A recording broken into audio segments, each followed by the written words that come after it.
We're here to invite you to a couples retreat, March 4th, 5th, and 6th. It's called Celebrating Togetherness. And the way we happened to come to decide to do this retreat had a little bit to do with the fact that we've been married almost 50 years.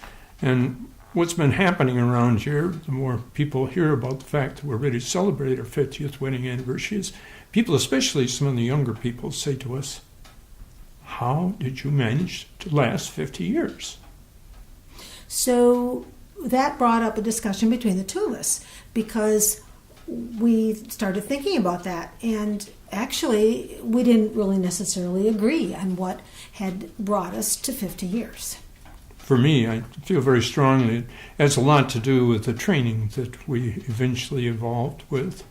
And I ended up with a degree in counseling and started to work with people as far as helping them resolve their issues, move to a positive place. Well, and also you have your undergrad degree in communication, and mine was in the educational field, although I then became a certified social worker. So I had some background knowledge, information, skills from our degrees. As we worked in our counseling practice, we did all of our families and couples together. And that meant that we were learning right along with them what they needed to know, what was going on that was causing the difficulty that brought them to us, and how could we teach them or set up opportunities for them to experience different ways of handling their relationship. For example, if we noticed the fact that they were kind of distant from each other, we might ask them the question like, what was should we say perhaps what was possibly the most important thing that's ever occurred in your relationship that's extra special? Well, so some people would go to a time before their marriage, and some of them it would have been during their marriage. Can you give them an example? Yes. I would say that it was the experience we had when we were out in a sailboat, and another sailboat went over, and there was no one there to help. The Coast Guard was off doing something else, and we ended up rescuing the people that were on the boat. And the man had a heart attack, and we got him back to shore. And it was at that point that I recognized what a good team we were. And I think that's something that is so important in our relationship and hopefully in other people's relationships, is the idea of team. Well, you talk about that, but for me, I remember back when we were dating. Remember the snowmobile that tipped over in the deep snow? Yeah, that was and we just laid there and we laughed and we laughed and we laughed. Yeah. I think that points out that you and I have always been able to create fun, something that is just really fun. And that must be the reason why we selected this title for this workshop. Yes, celebrating, realizing that every relationship, every marriage is going to have struggle times, challenging times, and if we can just work together to get through those and then move on, always with the goal of wanting to move on, to celebrate the joy of the relationship. So what you say that we might teach a little bit about collaboration? Yes, teamwork. Teamwork is extremely important, and we've always had to because we have run a business together. So in the end, we needed to figure out, and good communication within that collaboration. Is there a good way to communicate? There are many good ways to communicate. And those are some of the skills that we want to teach in this What would be an example of a communication skill? An example of that would be for you to tell me what maybe you feel about something and for me to repeat it back. So I could repeat back that you felt that moment in the snow probably was where you sensed the fun and the joy that we had.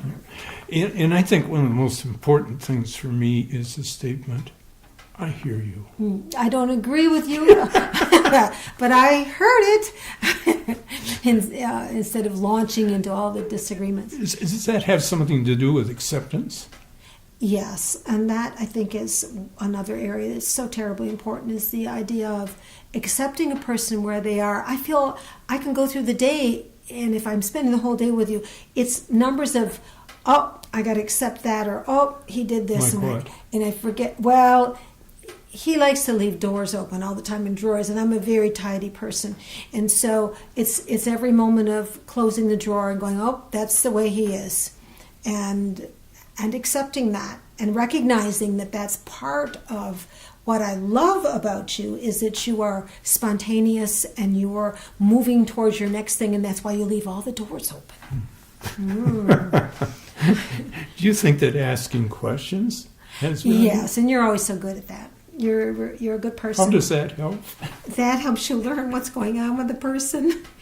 Helps me to learn what's going on with you. That's right. So that kind of leads to the idea of strengths. Each person has different strengths, and that can be so valuable because I don't have the spontaneity. I have the structure and the order, and you have more of the creative and the intuitive.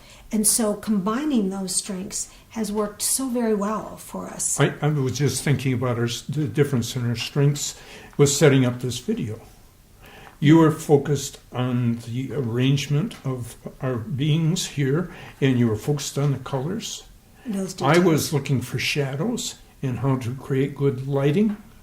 So you see things as the whole, and I always see the detail to the whole, and so I'm aware of those strengths in you, and that works well for me. I think also we talked a little bit about celebration. I think we've lost a lot in tradition today. We come from so many different cultural backgrounds, and so we don't have that tradition that maybe our grandparents had. And so one of the things we'll talk about is how can we create new traditions that are ours that work well for our family. One or a couple that come to mind is that we always have candles for lunch and dinner. And we have one day a week that we set aside. That's right. Is just to do something together, something special. With no one else. And when we had children, our children weren't included. We had our activities with our children, but we had that one afternoon that was all ours. And the children understood that when they were little. We always had someone to take care of them. And then when they were older, they often fixed the supper for that evening. So, and I think that's making special and saying this relationship is important to have time set aside for it. Now, my guess is that those of you who are watching right now are probably thinking about a celebration or something, a tradition that you have that makes something extra special in your family as well. Yes, and I was thinking about the idea of choosing to go to a retreat, which is making a choice to say our relationship is so very important. I remember someone saying that one of the most, probably the most important decision you make in your life is who you choose to marry, because that person affects you all the time. And so again, recognizing that you made that decision at some point, and how can you support that and keep that feeling that you had when you started. So I think another piece I will just add is that we have always loved adventure, and we have always liked change and new things, and I think that keeps a lot of life in our relationship. And you know, that's how we ended up here as Song in the Morning. A new direction entirely for us. A yoga retreat center in one of the most beautiful places in Michigan. There's 800 acres here on the edge of the Pigeon River forest. The Pigeon River flows right directly through the center of our retreat here. And we have some very, very wonderful people. It's a very, very spiritual place as well. And as I said, and especially, I don't know if we're going to have any snow left by the date of this or not, but if we do, the snow is just exquisite. It's really beautiful. And you will have the opportunity to experience lovely vegetarian meals. The staff is here to serve you. They are people who believe very strongly in serving.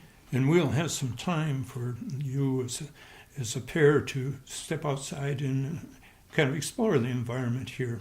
And also we're going to plan a little bit of time for you to spend it, a little bit of time by yourself, all by yourself, just to kind of experience what that's all about.